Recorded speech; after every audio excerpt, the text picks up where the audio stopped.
necesariamente debemos reubicar la comunicología. Utilizo esta expresión de Eulalio Ferrer porque creo que es pertinente. Hace muchos años el profesor Jesús Galindo impulsó en México una red sobre comunicología posible para afirmar la pertinencia de este concepto, y hoy día viene trabajando en esa idea de comunicación estratégica, de ingeniería de la comunicación, de algunas de las problemáticas y cuestiones que Sandra formula en su libro. Un libro que está publicado en una colección, Comunicación para el Buen Vivir, la Cátedra Luis Ramiro Beltrán, que así tiene su denominación, y que con el objeto de abrir nuevos conceptos y reflexiones, por ejemplo, sobre la dimensión transformadora de la comunicación, viene trabajando sobre algunos de los retos que quisiera apuntar muy brevemente antes de ceder la palabra al doctor Octavio Islas, que creo que son méritos de la apuesta del grupo de la Escuela de Rosario, de la autora, de Sandra, que son más que pertinentes. Primero, el reto de pensar los interfaces,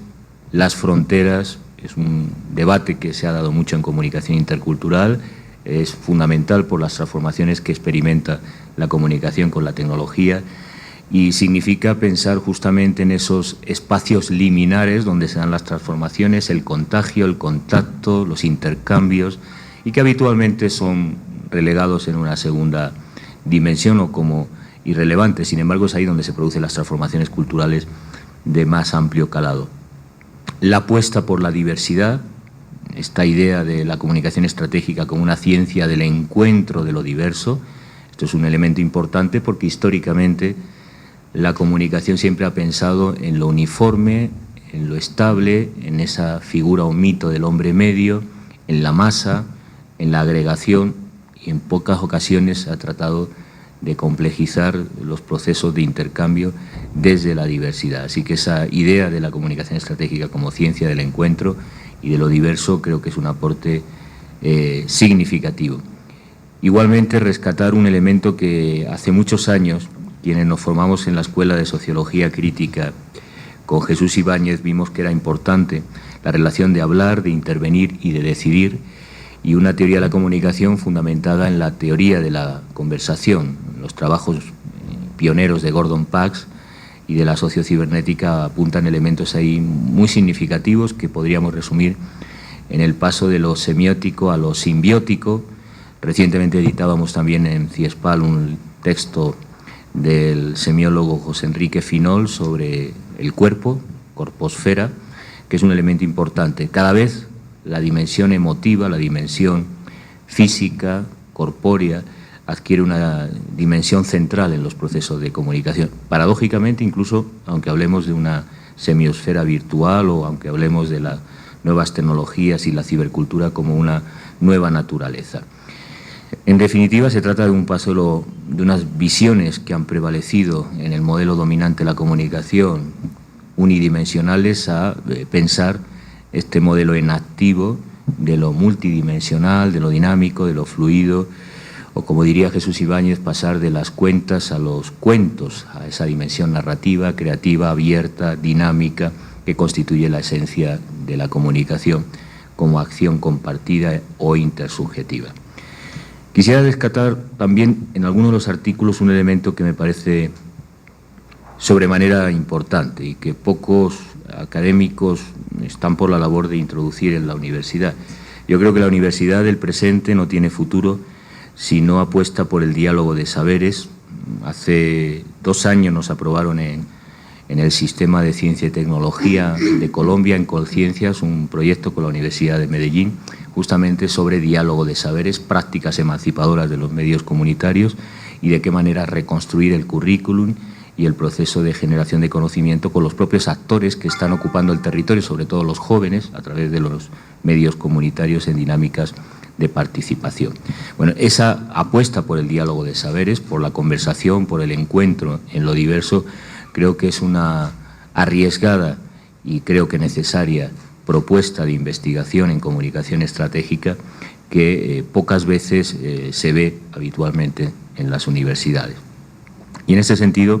No puede haber teoría de la mediación hoy día ni pensamiento estratégico sin asumir esa complejidad y esos elementos que en el libro, a lo largo del recorrido de los diferentes capítulos y artículos,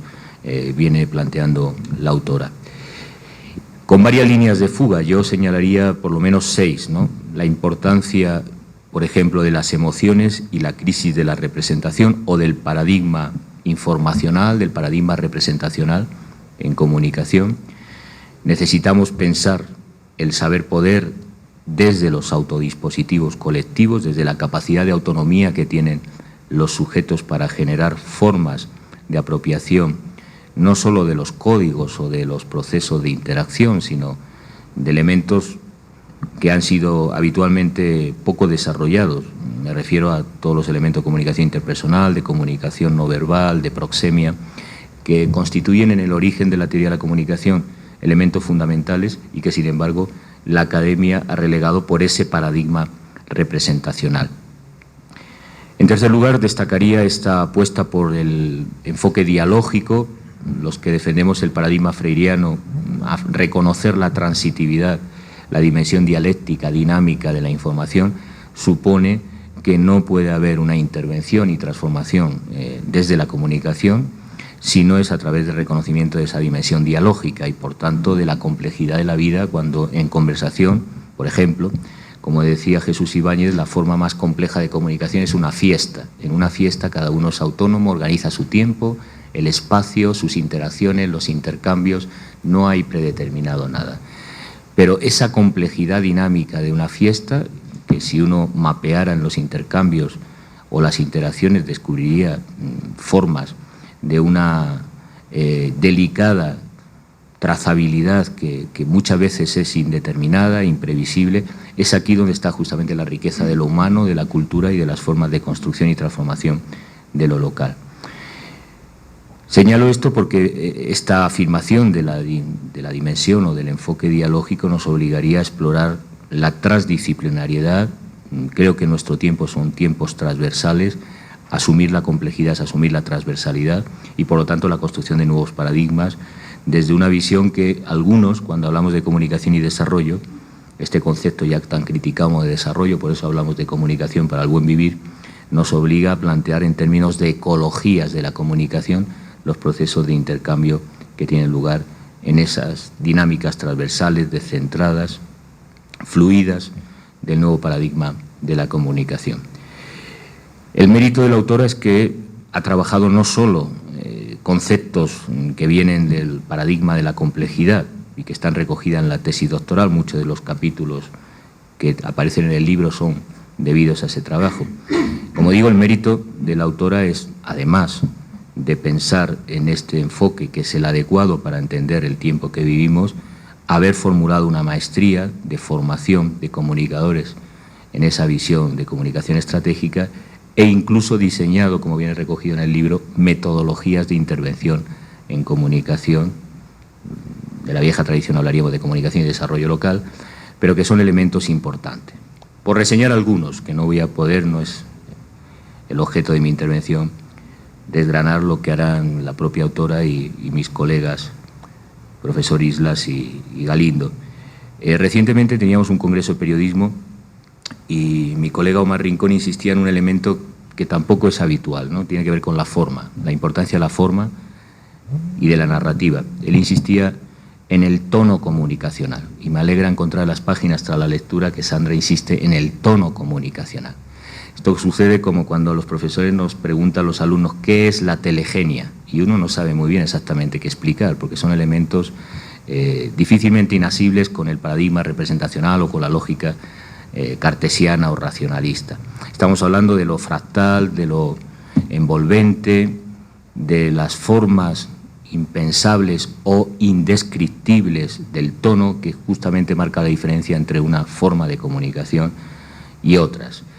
y que también deberían ser tomadas en cuenta en las políticas públicas. Hay algunos capítulos que abordan estas dimensiones de las estrategias y las políticas de comunicación, fundamentalmente referido al caso argentino, y algunos dilemas que muchas veces no toman en cuenta esta complejidad, que estamos ante un nuevo actor red, como diría Bruno Latour, y que en ese contexto no basta solo con regular la estructura del espectro radioeléctrico. Hay que pensar también el tono, las formas, la sensibilidad, esas otras dimensiones que difícilmente se toman en cuenta cuando desde esa idea de sentipensamientos hablamos en intervención, en comunicación y desarrollo. En definitiva, tienen aquí una experiencia además amparada por una fuerte tradición y me gustaría reconocerla aquí públicamente, no solo el trabajo del grupo de Rosario y de la propia autora, de Sandra, sino también de la tradición que en Argentina han venido desarrollando, por ejemplo, el INTA, ¿no?, el Instituto Nacional de Tecnología Agropecuaria. Hoy es un día especial, de celebración, festiva, y hay una tradición de autores como Gustavo Cimadevilla, de la propia Sandra, del INTA, trabajando en terreno de desarrollo rural muy interesante sobre esas lógicas de comunicador operativo, en territorio, innovador, multimodal, que hace extensión tecnológica, que interviene, que transforma las condiciones agropecuarias, poco conocida en el resto de América Latina, igual que la tradición brasileña, pero tiene un gran acervo. Nosotros esperamos en CIESPAL hacer un programa que lo vamos a denominar Juan Díaz por Denave, por razones obvias, de comunicación y desarrollo rural con la FAO, y creo que tenemos antecedentes en el INTA, en Argentina, en esa tradición, y en Brasil, muy potentes que habría que recuperar como laboratorios de ideas para futuros proyectos de desarrollo. Quien se acerque al libro, yo creo que por lo menos me van a permitir recomendarle el capítulo sobre metodologías de comunicación estratégica, una conferencia dictada precisamente en México, en diálogo con mis colegas que vienen más de una década. Yo ocasionalmente he colaborado con FISEC en un encuentro que tuvo lugar justamente en la ciudad de mi universidad, en Sevilla, pero que es un diálogo fructífero que ha llevado pues, a estas reflexiones sobre cuál es el papel de la comunicación, cómo puede intervenir en territorio, qué otras funciones pueden tener distintas a las tradicionalmente esbozadas, que son básicamente representacionales, si quieren despectivamente periodísticas, en el sentido de que es solo el mensaje y no todo el proceso de articulación o mediación que está comprendido ello. Es decir, además de la representación semántica de la referencia, el flujo dialéctico, la intervención en vida, esa dimensión en activa, compleja, de las ecologías de comunicación y cultura que pueden construirse a este respecto. Un viejo amigo que trabajó siguiendo a Orlando Fassborda, comunicación popular y participativa en Andalucía, hablaba que la comunicación y estos procesos de intervención en territorio de desarrollo debería ser una profesión de ilusionistas, ¿no? Él reivindicaba el ilusionismo. Creo que se me queda corta porque el ilusionismo volvería a esa dimensión imaginaria o representacional, limitada. Y en cierto modo sabemos que la comunicación es tanto como una técnica, ciencia aplicada, como un arte. Es decir, necesita estrategia, operatividad, pero también sensibilidad, forma, narrativa y desarrollo. Y nos dejan varias interrogantes la autora. Yo voy a señalar solo 5 que me parecen importantes. Cómo construir innovación desde la perspectiva de la comunicación estratégica, muy vinculada a esa idea del encuentro, de la conversación, que yo diría que básicamente la esencia de la comunicación siempre se ha asociado a representar el acontecer, la novedad, la noticia, pero yo creo que cada vez más la comunicación va a ser producir el acontecimiento, crear performativamente procesos de transformación. En tercer lugar, la dimensión del territorio, las cartografías, la importancia que ello adquiere. Nosotros en CIESPAL inauguramos un seminario, Milton Santos, de comunicación y cultura urbana. Cada vez tenemos más claro que los comunicadores tienen que trabajar diseños urbanos de ciudad. En estos momentos, en esta sede de CIESPAL, hay 2 actividades que están trabajando sobre territorio. Una sobre la reconstrucción en la costa, fruto del efecto devastador del terremoto del 16 de abril, y la otra, que es un poco repensar los procesos de transformación urbana de Quito. En el próximo mes de octubre tendremos un gran evento, Habitat 3, y nosotros convocaremos para discutir la relación entre comunicación y ciudad. Yo creo que la comunicación estratégica tiene un sentido justamente de la intervención en territorio para cartografiar actores, procesos, flujos, de una manera operativa que contribuya a la transformación. Incluso, y esta es una interrogante que queda pendiente de la lectura del libro, en el plano de la virtualidad, que creo que es el reto que tenemos por delante, de la cibercultura o de ese tercer entorno, denominación que no me agrada demasiado, pero que habla de otro espacio no físico, pero sí determinante de nuestras identidades y formas de construcción como sujetos. Y justamente cuando Sandra reivindica esa teoría conversacional o esa conceptualización de la comunicación como encuentro, como conversación,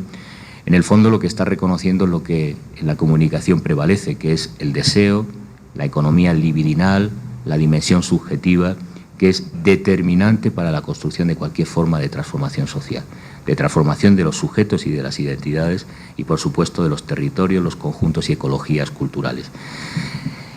En otras palabras, están ante un libro que abre puertas y una lectura que forma parte de un debate. Y quisiera reseñar algo que es importante y que quizá no valoremos. Estos debates de ingeniería a la comunicación, de comunicación estratégica, de intervención en territorio, se están planteando de forma innovadora en México, en Argentina, en América Latina. No forma parte de la agenda de otros espacios geográficos o geopolíticos, sea Europa o Estados Unidos, esta dimensión. Comunicación estratégica en Estados Unidos es comunicación corporativa en una visión restrictiva, pobre, utilizando modelos complejos, pero que no amplía el bagaje de otras formas de intervención que creo son interesantes y que la autora sugiere en este libro. Así que, por mi parte, como responsable de CIESPAL y editor del libro, agradecer primero a la autora el compromiso y también a la Universidad de Rosario por haber apoyado la edición conjuntamente, y desde luego también a los colegas que nos acompañan, porque son fruto, en cierto modo indirecto, de cita o de estilo indirecto libre, de ese diálogo con la autora en torno al papel de la comunicación en estas nuevas ecologías de vida y formas complejas de intervención. Por mi parte, nada más, ceder la palabra a mi colega profesor Octavio Islas, profesor, investigador de la Universidad de los Hemisferios, aquí en Quito. Tiene una larga trayectoria como académico e impulsor de los estudios de Internet y las nuevas tecnologías. Actualmente también titular de la cátedra Juliana Sanz de Tecnopolítica y Cultura Digital aquí en CIESPAL, y director de Comunicación Estratégica y de la primera revista electrónica que impulsó un nuevo concepto de publicación científica desde el TEC de Monterrey, sede Campus del Estado de México, que fue la revista, que es la revista Razón y Palabra. Sin más preámbulo, Octavio, la palabra. Pues muchas gracias. Poco que agregar. Nos acaba de comentar Paco, por supuesto, algunas observaciones, hice mi talacha, y muy grata la experiencia de reencontrar a Sandra a través de una sistematización de los trabajos que ha venido realizando a partir de 2003, que básicamente comprenden algunas conferencias en determinados congresos, en Brasil, en México, en Colombia, en particular una serie de columnas periodísticas realizadas por ella y en colaboración también con alguna colega. Interesante, porque son pocos los colegas que conozco que en un momento dado mantienen una tribuna en un determinado diario, en un determinado medio, y entienden que es una extensión lógica del trabajo que realizan, una tribuna insoslayable. Si bien ahí Sandra por ahí establece una serie de críticas al viejo periodismo, le seduce finalmente la actividad periodística y mantiene en su columna,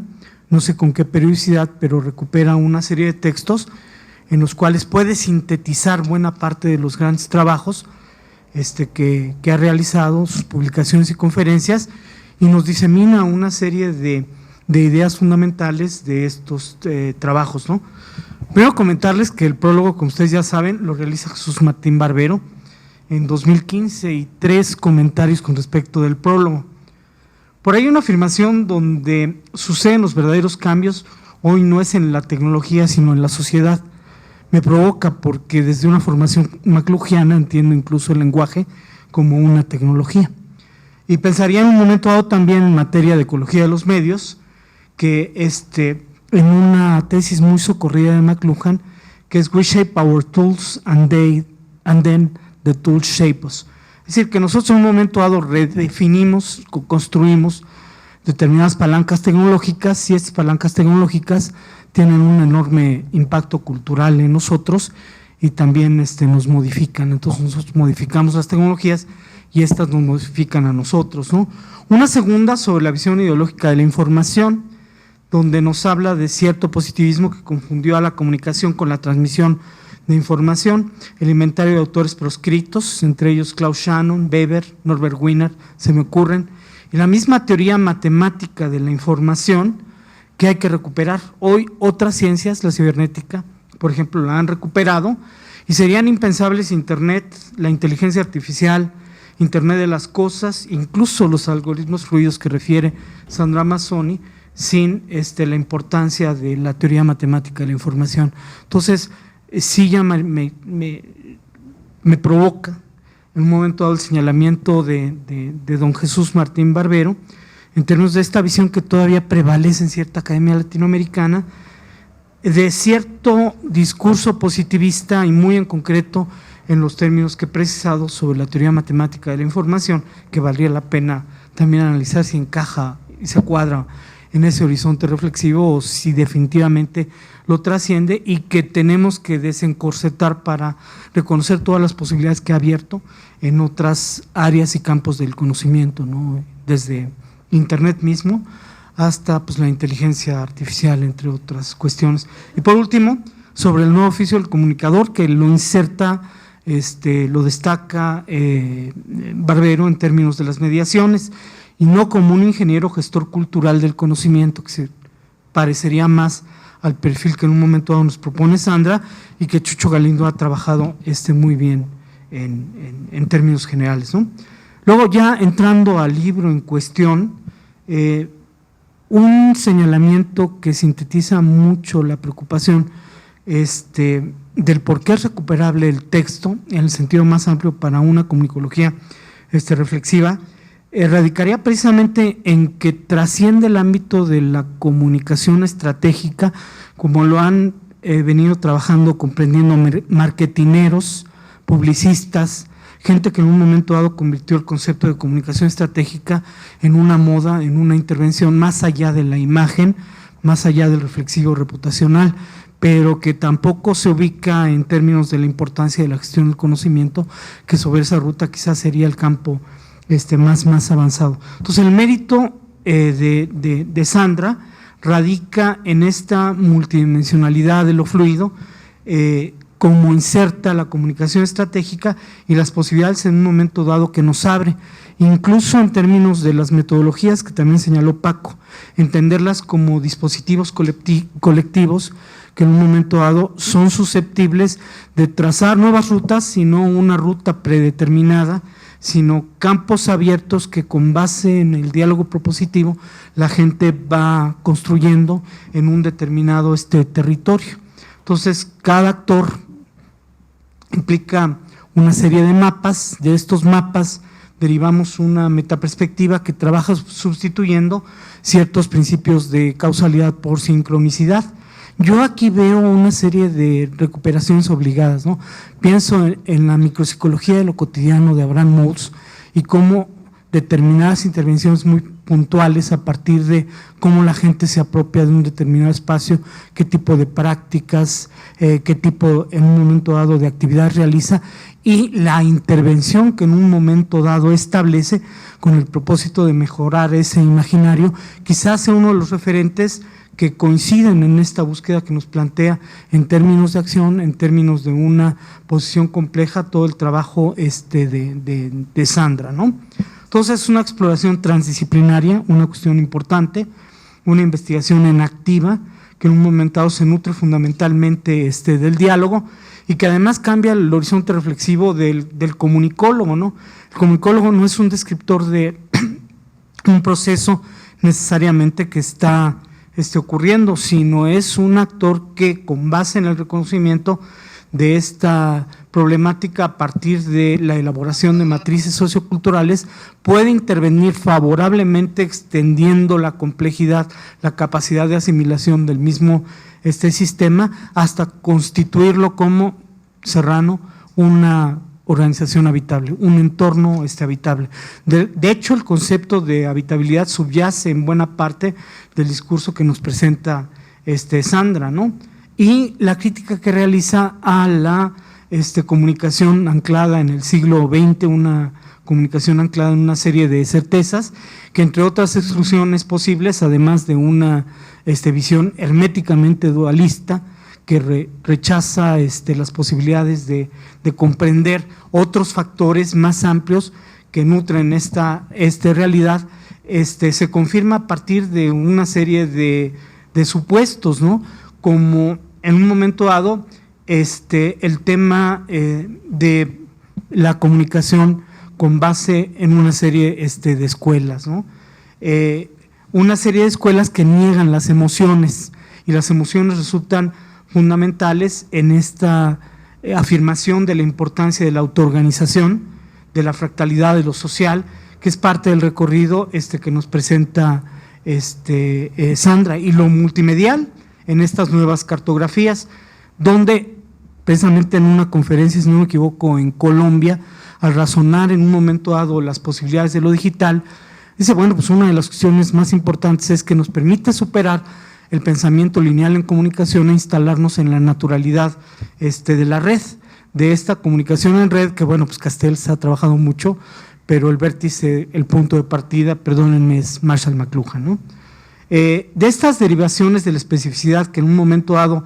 nos recupera Sandra, también está un llamado muy fuerte, aunque me parece que son determinadas líneas que hay que reconstruir esta crítica a los modelos de enseñanza que se están utilizando en determinadas facultades y escuelas para abordar ese complejo imaginario comunicológico. Es decir, seguimos enseñando la comunicación a partir de una serie de modelos anclados en siglos pasados y no entendemos la importancia de esta metaperspectiva a la cual debemos en un momento dado acceder, reconociendo pues desde un asunto muchísimo más complejo la perspectiva comunicológica, ¿no? Incluso en la crítica del periodismo que nos hace, estamos atravesando una serie de restos anquilosados de un ejercicio periodístico que pues ha envilecido a la misma profesión por su falta de calidad, ¿no? Las críticas que nos plantea son muy duras y que tiene que recoger y asimilar en un momento dado la academia para pensar en el tipo de mapas, en el tipo de retos, en el tipo de respuestas que tiene que dar a una sociedad de la cual se nutre a través del diálogo. La universidad sirve a la sociedad, que es otro tema muy interesante que nos presenta Sandra, y tiene que estar conversando constantemente con la sociedad, ¿no? En ese sentido, pues habría que pensar si el tipo de conversación que se deriva de los imaginarios que estamos trabajando en los mapas curriculares, en los programas, en N cantidad de escuelas y facultades, efectivamente estimulan el cambio en la sociedad o nos instalan ante una serie de inercias explicativas, ciertos autoritarismos clericales en el terreno de la autoridad de la razón que hemos depositado en ciertos referentes de la comunicología, pero que no nos permiten transitar a un terreno eminentemente dialógico y menos a una visión transdisciplinaria. Disfruté mucho del libro, por supuesto. Tengo algunas críticas en términos de estilo que vale la pena compartirles. Encontré 3 tablas repetidas en el libro, y encontré también, bueno, además de estas 3 tablas, a mí me parece que faltó ese diálogo entre editor y autora, que estamos repitiendo en términos de un discurso que claro, porque son determinadas conferencias, artículos periodísticos y artículos científicos, valdría la pena suprimir o dar por obvio presentado en las primeras páginas y no necesariamente repetirlos a la mitad y al final. Pero en términos de recurso didáctico, pues qué bueno que sea redundante. Yo advertí muchísimas redundancias, pero me parece una virtud, porque pensándolo como un libro de texto, a mí me parece, y se los comento, es un libro que tan pronto terminé de leerlo, lo compartí con mis alumnos y con el siguiente mensaje: si ustedes quieren repensar las posibilidades de la comunicación aplicada, este es un buen texto como punto de partida. Y el comentario, porque ya leyeron el texto, me dicen, me parece redundante, pero gracias a que fue redundante me quedó muy claro lo que la autora pretende establecer en términos de los alcances de esta comunicación estratégica que aspira a renovar buena parte del imaginario comunicológico, instalándonos en esta visión transdisciplinaria con nuevos métodos y necesariamente descansando en el diálogo con las personas. Y la perspectiva en términos de comunicación aplicada en los estudiantes que han leído también a Chucho Galindo todo su trabajo en materia de ingeniería social, pues resultó sumamente enriquecido por el trabajo de Sandra, ¿no? Entonces, también les invito, por supuesto, a leer el libro. Es un libro valioso, es un libro oportuno, es un libro trascendente en términos de lo que se instala sobre un porvenir posible para la comunicación, seguramente superando una serie de traumas explicativos que contagiaron a buena parte de la academia en décadas pasadas y que no hemos llegado a superar del todo. Con esto no implico necesariamente afirmar que pues lo viejo tenemos que dejarlo atrás, pero sí debemos equiparar en un momento dado en la perspectiva de este diálogo de los tiempos, presente, pasado y futuro, como en un momento dado determinados lastres del pasado sí tenemos que dejarlos un poquito atrás y pensar en una serie de repertorios de nuevas preocupaciones que abre la cancha de la comunicación en ese sentido, Sandra, para que muy puntualmente repensemos las posibilidades de la comunicación. Entonces, es otra crítica que le celebro evidentemente a Sandra. Y pues muchas gracias por los minutos dedicados. Gracias, Octavio. No sé si va a poder estar conectado Jesús Galindo. Para quienes no le conozcan, aunque es de sobra conocido, sobra las presentaciones, es un viejo colega amigo que ha sido referente en los estudios culturales latinoamericanos por varias razones. Primero, por iniciativas como el programa Cultura, que fue referencia de todo el pensamiento en comunicación y cultura para toda América Latina. Actualmente está en la UAT. Fue el fundador del primer doctorado en comunicación en la Universidad Veracruzana, en México, promotor de la red de estudios Anterreseñala, del grupo de comunicología posible, que fue muy refrescante para analizar genealógicamente las fuentes de investigación de teoría del campo desde una perspectiva global y también regionalmente, y en la actualidad lidera el grupo hacia una ingeniería en comunicación social y en diálogo con este planteamiento que señalaba Octavio de los problemas de la comunicación estratégica o de la intervención. Vamos con la presentación, sí. Creo que sí se apaga mejor, ¿no? Me da mucho gusto estar mandando este saludo hasta Quito, Ecuador, en la presentación del más reciente libro, uno de los más recientes, a la amiga Sandra Mazzoni. Vengo acompañando el trabajo de Sandra a lo largo de todo lo que va del siglo. Ella es el líder de un movimiento continental que hoy lleva el nombre de Escuela de Comunicación Estratégica de Rosario. Este proyecto se ha afianzado en un posgrado del cual han salido ya varias generaciones. Tiene la red de movimientos de estudios sobre comunicación estratégica, miembros tanto en Argentina y su región como en el continente, hasta México. En este momento estoy en Puebla, en mi cubículo, en el Instituto de Ciencias de Gobierno y Desarrollo Estratégico de la Benemérita Universidad Autónoma de Puebla. Y aquí mismo, en la UAP, somos un nodo de la red de estudios sobre comunicación estratégica. Sandra, a lo largo de todos estos años, tiene una serie de publicaciones, ya una biblioteca sobre el tema de comunicación estratégica.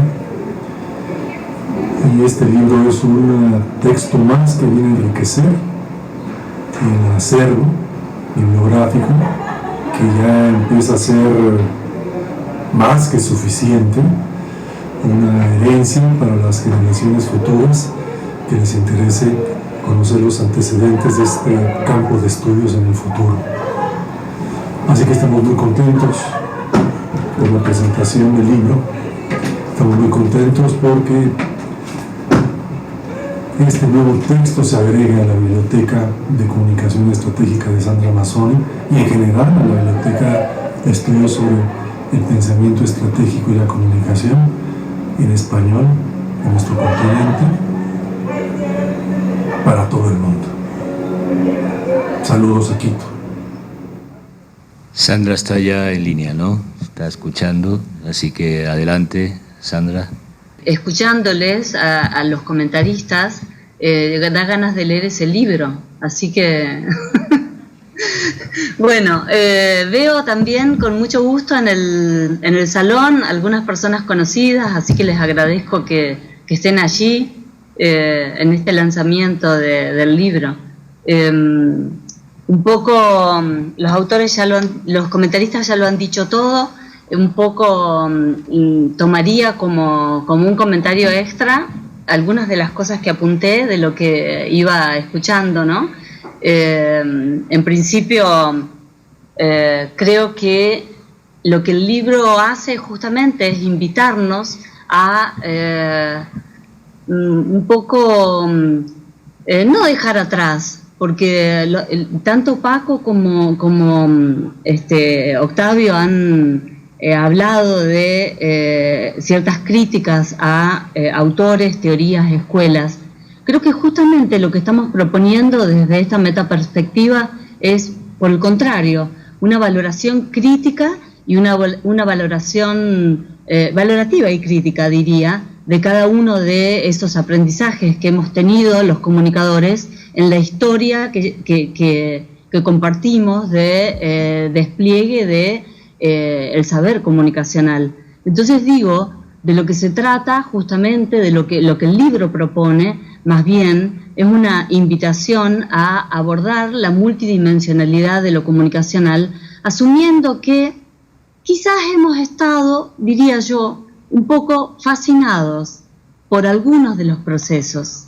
y hemos estado desarrollando, quizás más enfáticamente, procesos, rutinas, tanto profesionales como rutinas de investigación, en algunas dimensiones, y hemos descuidado probablemente otras dimensiones. Entonces, lo que el libro propone es, de alguna forma, una invitación a asumir la multidimensionalidad de lo comunicacional, asumiendo entonces un perfil profesional y científico diferente para el comunicador social, a partir de entender entonces que lo comunicativo no es suficiente cuando estamos hablando de comunicación y que